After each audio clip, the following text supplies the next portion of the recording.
자, 시청자 여러분 안녕하십니까? 자, 여러분이 다시 만나게 돼서 대단히 반갑습니다. 자, 오늘은 우리가 다뤄야 할 주제가, 자, 여기 뭐라고 써 있죠? 위대한 한글, 훈민정음. 자, 세종대왕께서 우리 한글을 창제하실 때 우리 한글의 원래 이름은요 훈민정음이었습니다. 이게 백성을 가르칠 훈자, 백성민자, 바를 정자, 소리음. 자, 바른 소리, 백성을 가르치는 바른 소리라는 뜻으로 훈민정음이라고 새로 만든 우리 한글을 훈민정음이라고 이름 지었습니다. 그 후로 1908년도에 한글이라는 이름은 주시경 선생님이 아주 위대한 큰 글, 한이라는 건 크다는 뜻이죠. 아주 위대한 글이다 해가지고 이제 한글이라는 이름을 으로 1908년 이후로 우리가 부르게 되죠. 자, 그러면 오늘 이 주제로 선생님이 얘기한 이유는 우리 한글이 정말로 얼마나 위대한 문자인가를 여러분께 얘기하고 싶어서 제가 온라인 쌤이 오늘 이 주제로 여러분들에게 한번 얘기를 해볼까 합니다. 그래서 자, 우리 한글은요, 우리 한글은 훈민정음이 소리 글자입니다. 소리 글자. 다른 말로 하면요, 표음 문자라고 그러죠. 표시한다 할 때 표자에다 소리 문자, 표시할 표자에다 그래서 표음 문자.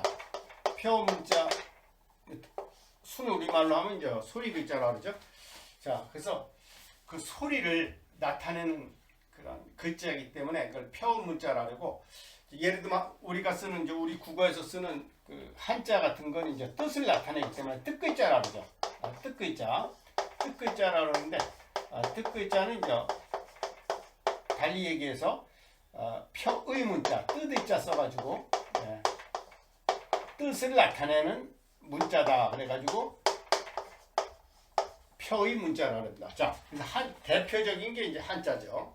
그리고 이제 표음 문자는 이 소리만을 나타내는 것, 즉 뭐 영어 같은 것도 마찬가지고 대부분의 그런 그 언어들이요 보면 이제 소리 글자가 많습니다. 그리고 뜻 글자는 어떤 뜻을 나타내는 그런 글자, 어떤 그 사물의 형상이나 또 어떤 뜻을 가진 내용을 서로 합쳐가지고 만든 글자가 이제 뜻글자죠. 대표적인 게 이제 한자죠. 자, 그러면 우리 한글은요, 소리 글자로서, 자, 세종대왕이 소리 글자를 만들었을 때 여러분도 알다시피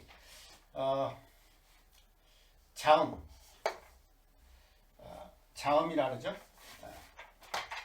자음과 모음으로 자음 17자, 그 다음에 모음 11자를 만들었습니다. 자, 그래서 28자로 자음과 모음, 그래서 이제 예를 들면 이제 한글 하면요, 자, 한글 하면 앞에 나오는 걸 이제 처음 나온 거라서 초성이라 그러고, 모음을 우리가 중성이라 그러고, 받침으로 쓰이는 건 이제 종성이라 합니다. 그래서 초성, 처음에 나오는 소리다 그래서 초성이라 그러고요. 중간에 나오는 이 모음을 이제 중성이라 그러죠. 중성. 자, 중성. 예. 중성. 그다음에 이제 그 끝에 나오는 걸 끝종자 써가지고 이제 중성이다. 그래서 초성, 중성, 중성 해가지고 이게 결합해가지고 소리를 나타내는 게 바로 이제 우리 한글의 특징이죠. 자, 모든 소리 글자는 다 그렇습니다. 반드시 자음이 있고 모음이 있어요. 자음과 모음이 합쳐져가지고 하나의 음절, 소리를 만들어내죠. 자, 그래서 우리 한글은요, 애당초 이제 자음 17자하고 모음 11자로 세종대왕께서 만드셨습니다. 그리고 그 이외에 이제 모자라는 음가를 보충하기 위해서 이제 병서라는 것은 뭐냐면요, 같은 글자를 나란히 쓴다. 나란히 병자에다 병서라는 병서. 예를 들면 이제 우리가 쓰는 뭐 기억에 똑같은 기억을 하면 뭐 이렇게 된 소리가 난다거나, 디귿을 2개 쓰면 뜨, 그 다음에 비읍을 2개 쓰면 뿌, 뭐 시옷을 2개 쓰면 쓰, 뭐 지읒을 2개 쓰면 쯔, 따따빠 싸, 자 이런 식으로 이렇게 이런 식으로 나란히 써가지고 그 소리를 나타내는 병서를 만들었고, 왜냐하면 그 음가를 다양하게 하기 위해서 이런 병서를 만들었고, 뭐 예를 들면 우리가 받침으로 쓰는 뭐 니은, 히읗, 뭐 니은, 비읍, 뭐 이런 글자들, 니은, 지읒, 이렇게 그 받침으로 쓰이는 거, 자 이런 병서를 만들어냈고요. 또 모자라는 음가를 보충하도록 하기 위해서 우리 세종대왕께서는요, 그 순경음이라고, 또 입술 가벼운 소리, 그래서 순경음, 입술 순자에다 가벼울 경자에다 소리 음자, 그래서 입술 순자, 가벼울 경자, 소리 음자, 순경음, 또는 요 경자가 앞에 나가가지고 경순음이라고 해요. 자, 그 경순음을 또 만들었어요. 왜 이걸 만든 이유는요, 모자라는 음가를 보충하도록 하기 위해서, 특히 외국어 발음에는 우리 조선시대에 없는 발음 같은 것도 있을 수가 있죠. 특히 중국 같은 데서 쓰는 발음 같은 거, 그런 걸 모자라는 음가를 보충하기 위해서 이제 순경음을 만들었어요. 그래서 입술 소리 대표적인 게 뭐야? 미음, 무, 부, 푸, 뿌에다 동그라미로 이렇게 써가지고 이게 순경음을 만들었어요. 순경음을 만들어가지고 그 당시 뭐 우리 조선시대에는 그 중세시대 아마 이런 것들이 별로 안 쓰였던 것 같아요. 그러나 그 중국어 발음을 또 표기하고 외국어 발음을 표기하는데 이런 걸 쓸 수 있도록 또 순경음을 만들었죠. 그래서 요것은 이제 입술이 가벼운 소리이기 때문에 뿌 이렇게, 지금으로 따지면 이제 그 순경음 비읍은 영어 V에 해당하는 거고요. V. 그다음에 피읍은 순경음 피읍은 입술 가벼운 소리이기 때문에 입술을 딱 파여름이 아니고 가볍게 이렇게 입술을 오므르지 않고 한 다음에 푸. 지금 우리가 F 발음을 할 때 이제 우리는 그 F 발음을 순치음이라 그러죠. 왜냐하면 그 입술하고 이 사이에서 순치음으로 분류를 하죠. 순치음이라는 용어를 쓰고 있어요. 지금은 순치음. 이 치자예요. 그래서 이런 발음을 순치음이라는데, 그 당시에는 순치음이란 말이 없었어요. 그래서 중세시대 때는 그 중국어의 F 발음 있죠. 지금 중국에서는 F 발음 같은 게 있거든요. 그 발음을 표기하는데 이런 순경음이 쓰였어요. 그래서 자, 뭐 그 이외에도 또 우리가 이제 우리가 지금 현재 쓰지 않는 발음들이 몇 가지 있어요. 여러분들 이렇게 여린 히읗이라는 거 하고요. 그 다음에 꼭지 달린 이응, 옛 이응하고요. 그 다음에 아래 하자, 그 다음에 반치음. 자, 요런 아주 외국어 표기하는데 아주 필요한 음가들을 그 당시에 세종대왕께서는 이미 만드셨어요. 만들어가지고 우리 한글이 그 훈민정음 해례본에 보면요, 훈민정음 해례본이라는 것은 뭐냐면 그 훈민정음을 지금 어떻게 훈민정음을 한마디로 훈민정음 해설서예요. 해설서를 그 뭐 정인지, 성삼문, 박팽년 그런 그 집현전 학자들로 하여금 저술케 해가지고 그 훈민정음이 어떻게 만들어졌는가, 그 제자, 그러니까 제자 원리, 즉 그 글자를 만든 원리나 그걸 어떻게 사용하는 사용법, 용법 같은 것을 자세하게 풀어 설명한 게, 즉 지금으로 따지면 해설서죠. 훈민정음 해설서를 훈민정음 해례본을 만들었어요. 근데 불행하게도 훈민정음 해례본이 500년 동안 없었어요. 그러다가 1940년도에 그게 발견이 됐습니다. 1940년에 그게 발견돼 가지고 지금은 이제 저기 서울 간송미술관에 보관돼 있는데, 정말 훈민정음 해례본이 아마 발견되지 않았으면 우리 한글이 어떻게 만들어졌고 그런 거에 대해서, 또 그거 사용법에 대해서 우리가 아마 정말 잘 몰랐을 거예요. 그러나 훈민정음 해례본이 1940년도에 이제 발견됐기 때문에 이제 훈민정음이 어떻게 만들어지고 그것의 사용법 같은 것들이 아주 자세하게 나와 있습니다. 그래서 자, 훈민정음 해례본에 보면요, 그 정인지 그 학자의 그 서문에 보면 세종대왕께서 우리 한글을 만들 때 세상 어디를 가더라도 다 통할 수 있고, 심지어는 바람 소리, 그 다음에 학의 울음소리, 닭소리, 또는 개 짖는 소리까지도 모두 적을 수가 있다.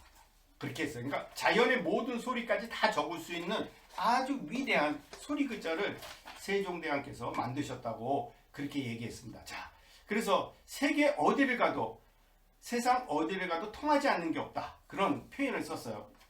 물론 이제 훈민정음 해례본은요, 한자로 썼어요. 한문으로 썼기 때문에 그게 이제 보통 사람들이 그냥 쉽게 읽을 수 있는 책은 아니에요.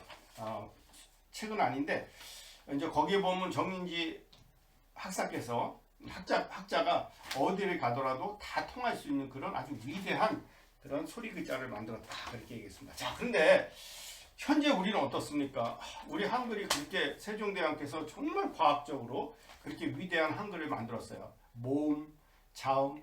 자, 그 훈민정음 해례본에 보면요, 그 제자 원리를 보면요, 그 혀의 모양과 입 모양을 가지고 이 자음을 만들었어요. 자음. 자음은 이제 우리가 이제 닷소리라고, 우리말로 이제 닷소리라고 그러거든요. 어디 다야지만 어디 이렇게 모음과 함께 결합돼야지만 소리가 나는 거기 때문에 닷소리라고 하고, 그 다음에 이제 모음을 순 우리말로 홀소리라고 해요. 왜냐면 모음 아야 어여 그거 자체만으로도 소리가 나기 때문에, 그래서 우리가 이제 그 홀소리라고 하는데,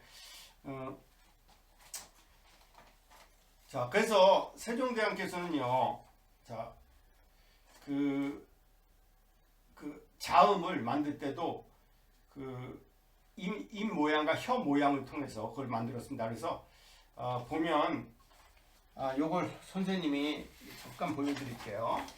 여기서 내용이 좀 복잡한데, 이거 내용이 복잡한 것보다도 좀 길어질 텐데, 자, 여기 지금 보입니까? 예. 이게 좀 보입니까? 예. 훈민정음의 오음 체계를 아설순치후라고 해서, 아라는 것은 어금니 아자, 설이라는 것은 혀설자, 순음이라는 것은 입술 소리, 치음이라는 것은 이 소리, 그다음에 후음이라는 것은 목구멍에서 나오는 소리에서, 이제 어금니 소리로는 이제 기역, 이제 이런 걸, 이거 이제 어금니 소리라 그래. 어금니 소리라 그리고 혀에서 나오는 소리, 이런 거 혀 소리라 그러거든요. 혀 설음이라 그러고, 순음이라는 것은 입술을 뭐 이런 거 이제 입술 소리라 그러고, 이 소리는 이를 혀로 터치를 해야 돼. 하는, 이건 이제 지금은 안 쓰이지만 이런 반치음을 치음이라 그러고, 후음이라는 게 목구멍에서 나는 것을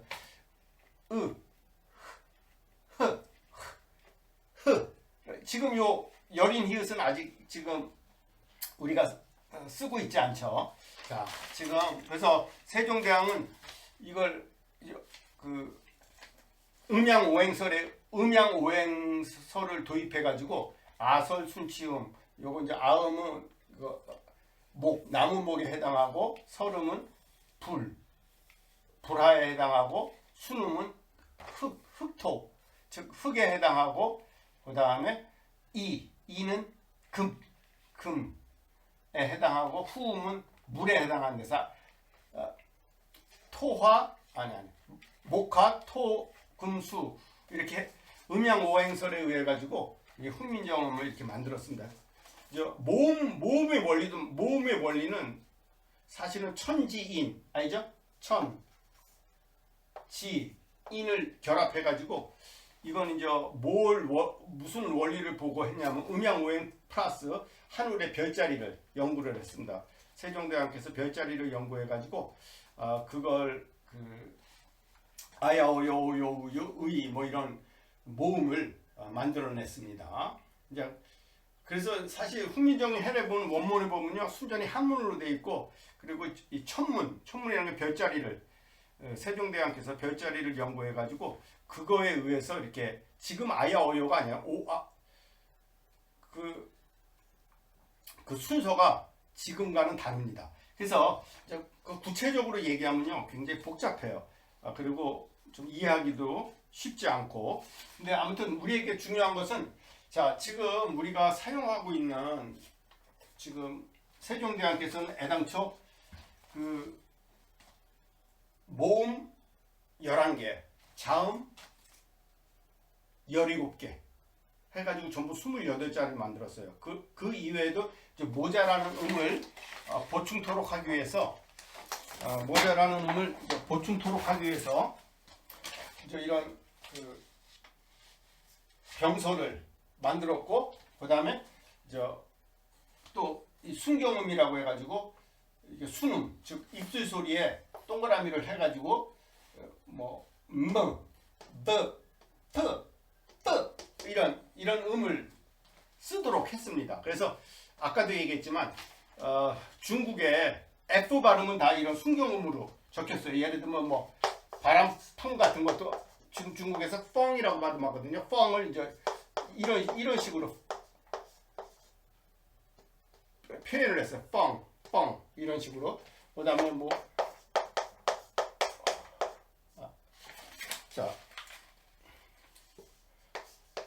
철도를 부설한다 할 때 이 부자 푸에 해당, 이게 부자인데 이걸 중국말로 푸라 그래. 푸 할 때도 이렇게 순경음을 썼습니다. 그래서 이 순경음은요 실제 옛날에 동국정운이라고 한자를 우리말로 적은 동국정운 1446년에 발간된 집현전 학자들에 의해서 발간된 동국정원에 보면 이 순경음이 실제 쓰였어요. 그리고 근데 이제 지금 학자들 중에는 순경음하고 순치음하고는 다르다. F 발음하고는 다르다는데 결코 그렇지 않습니다. 선생님이 연구한 바에 의하면 그 당시에는 순치음이라는 말 자체를 안 썼어요.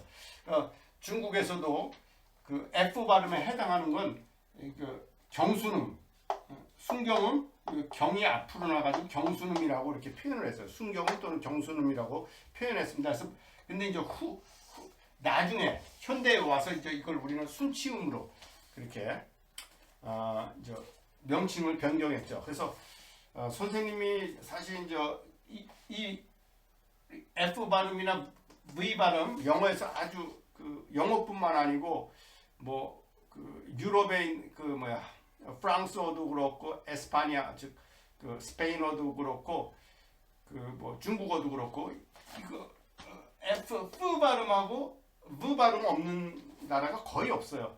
소리 글자로는 아주 중요한 음가인데 이런 것을 우리가 실질적으로 그냥 다 쓰지 않고 사장시켰기 때문에 우리가 영어를 발음하는데 지금 우리가 가장 많이 쓰이는 외국어가 영어잖아요.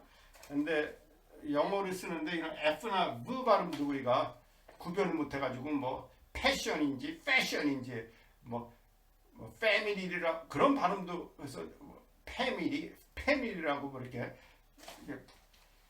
쓰게 되고요. 또 뭐 그 외에도 뭐 바이올린 그런 것도 우리가 V 발음인데 그것도 빅토리 뭐 여러 가지 그 V 발음이 상당히 많잖아요. 근데 F 발음도 상당히 많고 근데 그런 것조차도 우리가 구별 못하는 그런 아주 소리 글자 참으로 위대한 우리 한글이 참으로 위대한 소리 글자임에도 불구하고 그 1933년에 우리나라가 일제시대 때였죠. 일본의 식민지 지배를 받았을 때 한글 맞춤법 통일안을 제정했을 때 일본 학자들하고 우리나라 학자들하고 국어학자들하고 이런 아주 중요한 지금 없어진 글자들 요거 있죠. 예. 여린 히읗이나 꼭지 달린 이응이나 아래아나 단치음 같은 거 외국어 발음을 표기하는데 정말 없어서는 안 될 아주 중요한 발음인데 이런 것들을 다 그냥 없애버렸기 때문에 오늘날 우리 소리 글자가 한마디로 쩔눈발이 우리 한글이 쩔눈발이 신세를 면하지 못하게 됐어요. 즉 정말 세종대왕께서는요 가장 위대한 소리 글자를 정말 우리 후손들에게 남겨줬어요. 정말 가장 즉 세상 어디를 가도 통하지 않음이 없을 정도로 또 진짜 그 정인지 학자께서 얘기한 것처럼 그 새소리 그 다음에 뭐 닭소리 개 짖는 소리까지도 다 적을 수 있도록 자연의 소리까지도 다 적을 수 있는 아주 위대한 소리 글자를 세종대왕께서 만드셨는데 우리가 그 후손들이 그걸 정말 제대로 활용을 못하고 그 1933년에 그 한글 맞춤법 통일안을 이런 것들 아주 중요한 이런 글자들 외국어 표기를 하는데 정말 없어서는 안 돼 이런 글자들을 다 우리가 그냥 사장시켰다는 것은 이제 그걸 아주 그것은 정말 잘못된 것이다 라는 걸 얘기하고 싶어요. 자 우리가 이 사장된 죽을 사자 저장할 적 감출장자 자이 사장이라 그러죠. 그래서 이런 아주 귀중한 우리 옛글자들을 우리가 쓰지 않고 그다음에 순경음 입술 가벼운 소리 이 순경음을 우리가 쓰지 않고 그래가지고 지금 우리가 사실 영어 발음하는 데 있어서도 굉장히 우리가 불편함을 느끼죠. 왜? 우리말로 적을 수가 없어요. 적을 수가 없고 또 우리 한글이 정말 과학적이고 그리고 다른 어느 나라 소리 글자보다도 음가가 풍부합니다. 24자 가지고도 풍부하긴 풍부한데 만약에 이런 것들 옛글자까지 살린다면 우리의 한글은 음가가 정말로 더욱더 풍부해지고 정말 풍부해지죠. 지금보다 거의 뭐 2배 정도 더 풍부해질 수 있어요. 진짜 풍부해질 수 있고 정말 세계 어느 외국어도 다 그걸 적을 수 있을 만큼 우리 한글이 정말 위대한 소리 글자인데 우리 후손들이 그걸 활용을 못하고 이렇게 사장시키고 정말 가지고 있는 세종대왕께서 원래 뜻한 바는 정말 세상의 모든 소리를 다 적을 수 있는 그런 아주 위대한 소리 글자 정말 과학적인 글자를 만들었는데 우리 후손들이 그것을 제대로 활용도 못하고 발전도 못 시켰기 때문에 오늘날 우리 한글이 정말 우리 한글이 독수리처럼 세계로 비상할 수 있는 그런 아주 위대한 소리 글자를 만들었는데 우리 후손들이 제대로 그걸 활용을 못 해가지고 아예 독수리 날개 하나를 꺾어버리는 듯한 그러니까 하늘을 비상할 수가 없죠. 하늘을 날 수가 없는 거예요. 그건 또 달리 표현하면요 여러분들 피아노를 칠 때 건반에서 하얀 건반만 가지고 사용하면 어때요? 모든 음악을 표현하기에 어때요? 음을 표현하기 굉장히 부족함을 느끼겠죠. 반드시 까만 건반이 몇 개 있어요. 5개가 있잖아요. 그 5개를 살려야지만 제대로 된 음을 낼 수가 있어요. 근데 우리 세종대왕께서는 정말 너희 후손들이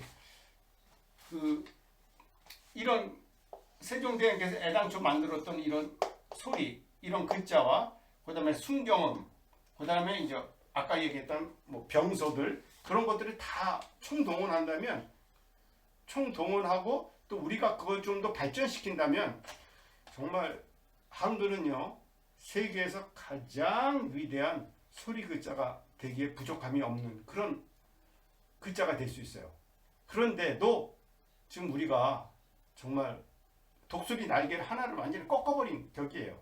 그리고 피아노로 따진다면 까만 건반을 다 없애버린 격이에요. 그래가지고 어떻게 정말 그 많은 음악 소리를 다 낼 수 있겠어요? 할 수가 없겠죠. 근데 이제 앞으로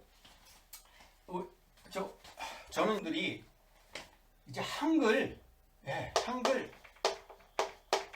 부흥 운동을 이제 이렇게 해야겠다. 부흥 운동. 부흥이라는 건 부흥 운동.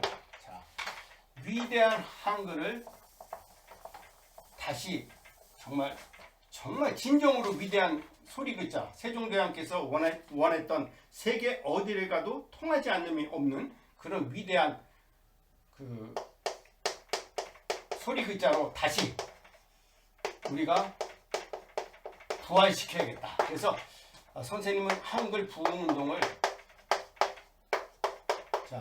이 온라인쌤은요 이제 우리 한글 부흥 운동을 우리가 이제는 해야 된다. 왜?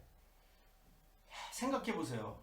우리가 영어 발음을 적을 때 못 적는 발음이 얼마나 많아요. 선생님이 보기엔 한 30%는 못 적는 것 같아요. 근데 우리 한글을 지금까지 사장된 이런 거와 순경음과 그 다음에 이런 병서들 다 활용하면요 거의 다 적을 수가 있어요. 자, 그걸 선생님이 앞으로 보여주겠습니다. 그래서 지금 세계 언어들은요 소리 글자들은 그 어떤 모자라는 음가는 걸 보충하기 위해서 어떤 기호를 붙여요. 기호. 베트남어도 그렇고 대부분의 모든 언어들이 없는 음가를 보충하기 위해서 어떤 부호를 붙여가지고 그걸 표현하고 있어요. 예를 들면 뭐 베트남어 공부하신 분들 있죠? 뭐 으 발음 같은 것도 유에다 이렇게 점을 찍어가지고 으 발음을 만든다거나 또 그다음에 이제 A도 이렇게 한다거나 또는 A에 이런 표시를 해가지고 어떤 다른 음을 만든다거나 또 뭐 D 같은 것도 이렇게 해가지고 또 어떤 특별한 음을 만든다거나 그렇게 해가지고 대부분의 국가들이요 그 음가를 새로 만들기 위해서 이렇게 어떤 부호를 붙여요. 여러분 그 독일어 공부해본 사람도 이렇게 우물아우트라고 해서 이렇게 위에 두 개 치면 뭐가 돼요? 위가 되잖아요. 우가 아니고 위 이렇게 이런 식으로. 그래서 모든 나라들이 그 언어를 모자라는 음가는 어떤 부호를 써가지고 모자라는 음가를 만들고 있어요. 그래서 우리도 이제는 세종대왕이 아주 뼈대를 멋지게 만들어놨어요. 멋지게 만들어놨는데 이제 우리가 모자라는 음가는 어떤 기호를 이용해 가지고 우리가 그 새로운 음가를 우리가 또 만들어낼 수 있습니다. 아주 없던 거에서 새로운 걸 만드는 건 정말 어려운 건데 이미 다 잘 돼 있는 것에 몇 가지 이거 기호만 첨부해 가지고 어떤 새로운 음가를 만드는 건 굉장히 쉬운 거예요, 사실은. 그래서 오늘날 우리 중국어가 어때요? 중국어가 발음 기호를 뭐로 사용하고 있어요? 한어 병음으로 사용해야지 로마자를 사용하고 있잖아요. 그들도 어떤 그 로마자에 나름대로의 어떤 규칙을 만들어 가지고 그 음가를 만들어내 가지고 지금 사용하고 있습니다. 그래서 선생님은 우리 한글을 연구하다 보니까 우리가 지금까지 사장시켰던 이런 발음 있죠? 이런 발음과 그 다음에 순경음 발음, 그 다음에 이 병서들 사용하고 또 그 이외에도 영어로 표현하는데 부족한 영어를 표현하는데 이걸 다 총동원해도 안 되는 게 있어요. 그런 것들은 어떤 부호를 써가지고 새로운 음을 우리가 그냥 약속을 하면 됩니다. 자, 그런 걸 다음 시간에 선생님이 직접 여러분들에게 또 설명하도록 하겠습니다. 자, 오늘 또 오늘은 여기서 끝내고요. 자, 그러면 우리가 영어에 있는 그런 영어를 순 우리말로 적기 위해서는 몇 가지 음가를 보충해야 되거든요. 몇 가지 음가를 보충해 가지고 이제 앞으로 선생님은요 영어를 그 발음을 쓸 때 국제 음성 기호 International Phonetic Alphabet를 쓰지 않고 지금 전 세계적으로 다 국제 음성 기호를 쓰고 있거든요. 여러분 사전에 찾으면 그 옆에 발음 기호가 나와 있잖아요. 그 이제 국제 음성 기호를 쓰지 않고 순 우리 한글로 우리가 영어를 한번 표현해 보도록 하겠습니다. 그래서 우리 한글이 세계 어느 음성 기호보다 어느 문자보다 정말 소리 글자로서는 아주 위대한 그런 글자라는 것을 선생님이 증명해 보이도록 하겠습니다. 자, 그럼 또 다음 시간에 뵙도록 하겠습니다. Bye bye. See you next time.